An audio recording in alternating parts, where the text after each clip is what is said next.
Epics narrated में आपका स्वागत है, जहां हम आपको महाकाव्यों की सबसे अद्भुत यात्रा पर ले चलते हैं। महाभारत, यह विशाल और कालजयी कथा, जिसमें ज्ञान, पराक्रम और नियति का समावेश है, सहस्राब्दियों से भारत की आध्यात्मिक और सांस्कृतिक चेतना को आकार देती आई है। महाभारत की रचना महान आर्षि वेदव्यास ने की थी, जो असीम ज्ञान से संपन्न एक दिव्य दृष्टा थे। कहा जाता है कि वेदव्यास ने केवल इस महाकाव्य को लिखा ही नहीं, बल्कि वे स्वयं इसके घटनाओं के साक्षी भी बने और इसकी शिक्षाओं को आने वाली पीढ़ियों के लिए संजो कर रखा। किंतु यह कथा इतनी विशाल और जटिल थी कि इसे लिखने के लिए उन्हें एक ऐसे लेखक की आवश्यकता थी जो उनकी बुद्धि और गति का मुकाबला कर सके।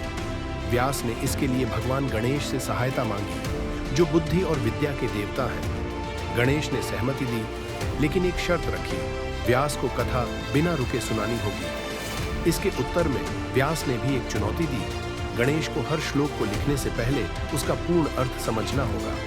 महाभारत केवल एक कथा नहीं है, यह संपूर्ण मानव अनुभव का एक ब्रह्मांड है। इसमें 1 लाख से अधिक श्लोक हैं, जो इसे अब तक का सबसे लंबा महाकाव्य बनाते हैं। यह रामायण से 4 गुना और इलियड व ओडिसी से 10 गुना लंबा है।